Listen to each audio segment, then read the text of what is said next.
Oke, boleh mulai deh. Assalamualaikum warahmatullahi wabarakatuh. Shalom. Swastiastu, Namo Buddhaya. Salam kebajikan. Kami dari kelompok 4 Tokal J yang dibimbing oleh Bapak Dr. Ahmad Hasintoari akan mempresentasikan mengenai hukum administrasi negara dengan judul materi yaitu implementasi hukum administrasi negara dalam pelaporan SPT tahunan secara online.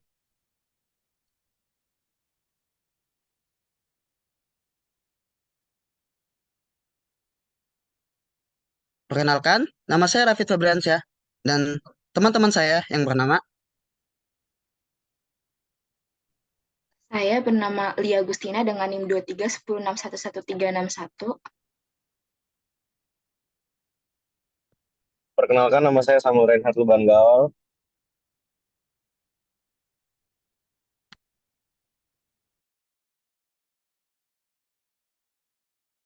Perkenalkan, nama saya Elsya Victoria Daniel dengan NIM 231061111137. Perkenalkan, nama saya Gabriela Priscila Sitepu dengan NIM 2310611160. Oke, selanjutnya adalah kita akan berkenalan dulu nih dengan apa itu SPT tahunan. SPT tahunan itu adalah surat pemberitahuan yang merupakan dokumen wajib untuk dilengkapi oleh wajib pajak dalam melaporkan penghitungan dan pembayaran pajak yang sudah dilakukan. SPT tahunan telah diatur dalam Undang-Undang Nomor 28 Tahun 2007 tentang Ketentuan Umum dan Tata Cara Perpajakan.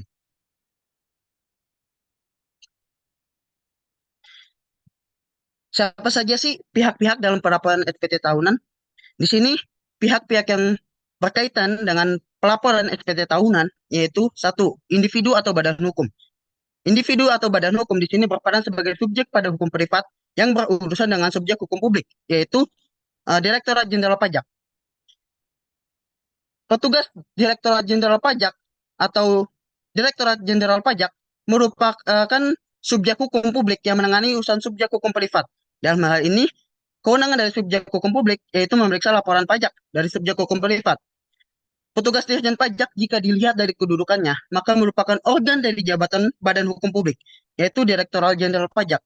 Sebagai organ dari Direktorat Jenderal Pajak, maka petugas tersebut menjalankan wewenang atas nama tanggung jawab sendiri, atau bisa kita sebut juga sebagai tanggung jawab kepegawaian.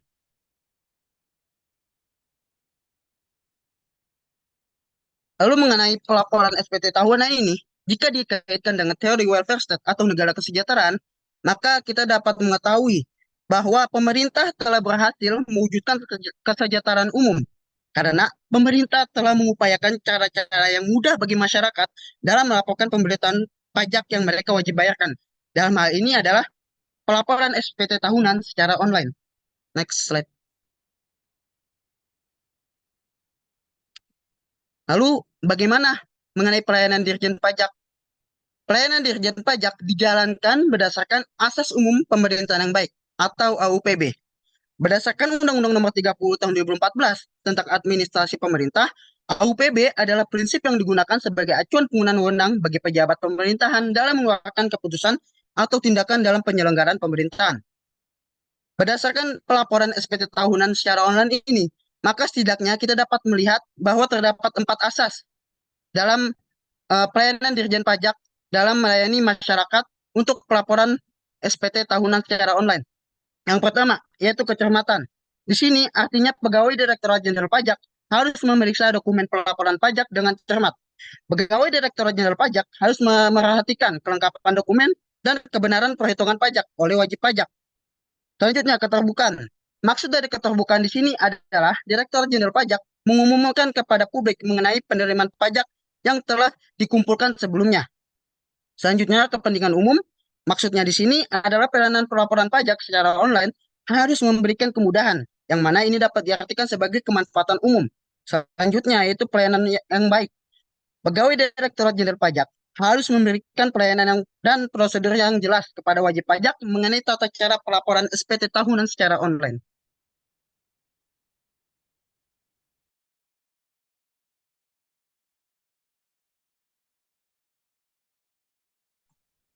Nah, sekarang kita melihat setiap kapankah SPT tahunan ini harus dilaporkan. Wajib pajak ini orang pribadinya harus melapor surat pemberitahuan tahunan atau yang kita kenal dengan SPT ini paling lambat 3 bulan setelah akhir tahun pajak atau yang adalah setiap 31 Maret setiap tahunnya. Jika tanggal tersebut jatuh pada hari libur, maka diharapkan wajib pajak dapat diselesaikan pelaporan SPT tahunannya itu sebelum tanggal tersebut. Jika melapor surat pemberitahuan tahunan ini pada batas waktu yang lebih dari yang telah ditentukan, maka wajib pajak akan dikenakan sanksi yang sesuai dengan pasal 7 yang disebutkan dalam Undang-Undang Ketentuan Umum Perpajakan. Sanksi tersebut yang biasanya itu secara eksplisit dalam hasil pencaharian, tetapi biasanya itu dikenakan dalam denda pajak.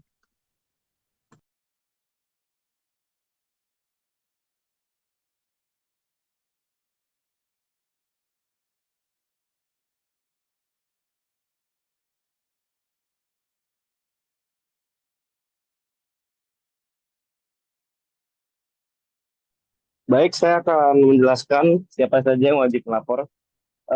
Di sini saya jelaskan yang pertama wajib pajak berupa yang melapor itu orang pribadi dan badan.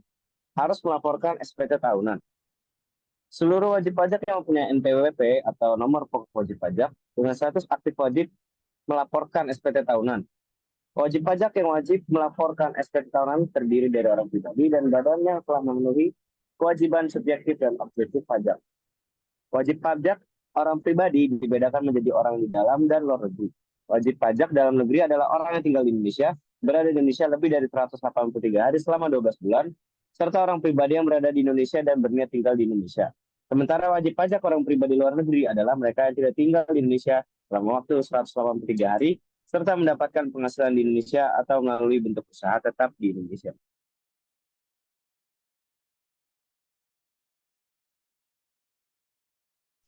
Nah, selanjutnya saya akan menjelaskan bagaimana cara kita melaporkan SPT tahunan secara online. Sebelum kita melaporkan, ada beberapa hal yang perlu kita siapkan seperti NPWP atau NIK, EVIN. Ini bisa diminta aktivasi EVIN-nya dengan mendatangi KKP terdekat. Selanjutnya ada akun DJP online dan formulir 1770 SS atau 1770S untuk karyawan. Nah, untuk caranya yang pertama, kita harus menyiapkan dokumen pendukung. Yang kedua, kita bisa masuk ke situs djponline.pajak.go.id. Nah, yang ketiga, kita bisa masukkan NIK atau NPWP, kata sandi, dan kode keamanan. Yang keempat, klik kolom lapor dan pilih e-filing. Selanjutnya pilih buat SPT. Nah, selanjutnya kita bisa ikuti panduan termasuk yang berbentuk pertanyaan yang tersedia. Nah, sudah kita isi pertanyaan, kita bisa klik persetujuan dan ambil kode verifikasi yang dikirim melalui email atau SMS. Dan yang kedelapan, kita dari kode verifikasi yang sudah kita dapat, kita bisa masukkannya. Dan yang terakhir, kita klik kirim SPT dan bukti penyelesaian laporan akan dikirim melalui email.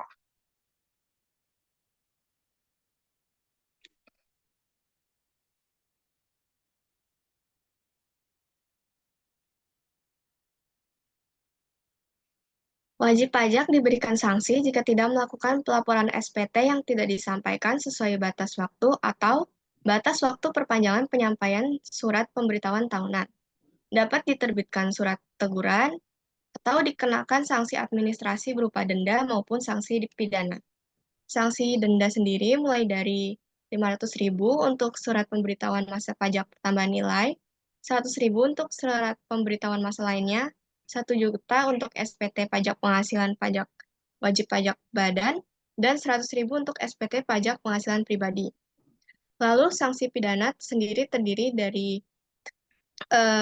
tertera dalam pasal 113 angka 9 Perpu Cipta Kerja yang mengatur ketentuan pidana mengenai ketidaksengajaan atau kealpaan dalam menyampaikan surat pemberitahuan. Jadi setiap orang yang tidak sengaja tidak menyampaikan surat pemberitahuan atau menyampaikan surat pemberitahuan tetapi isinya tidak benar atau tidak lengkap atau melampirkan keterangan yang isinya tidak benar, sehingga dapat menimbulkan kerugian pada pendapatan negara, dipidana denda paling sedikit 1 kali jumlah pajak terutang yang tidak atau kurang dibayar, dan paling banyak 2 kali jumlah pajak terutang yang tidak atau kurang dibayar.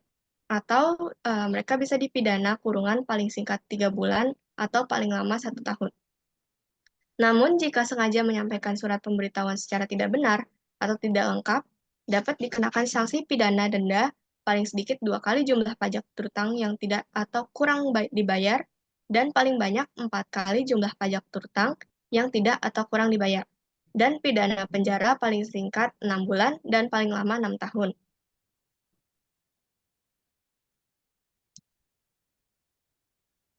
Untuk contoh kasus yang melanggar terdapat pada putusan Mahkamah Agung nomor 888 Kasasi Pidana Khusus tahun 2014 yang menghasilkan keputusan sebagai berikut. Yang pertama, menolak kasasi yang menguatkan kembali putusan Pengadilan Negeri Tanjung Karang pada sidang pertamanya tahun 2012. Yang kedua, terdakwa terbukti secara sah dan meyakinkan bersalah melakukan tindak pidana dengan menyampaikan surat pemberitahuan yang isinya tidak benar secara terus-menerus berdasarkan pasal 39 ayat 1D Undang-Undang Nomor 28 Tahun 2007. Yang ketiga, majelis hakim pun menghukum terdakwa dengan pidana penjara selama 2 tahun dan pidana sebesar 2,5 miliar rupiah dengan ketentuan apabila denda tidak dapat dibayarkan, maka diganti dengan pidana kurangan selama 3 bulan. Cukup sekian dari kelompok kami. Semoga bermanfaat. Terima kasih.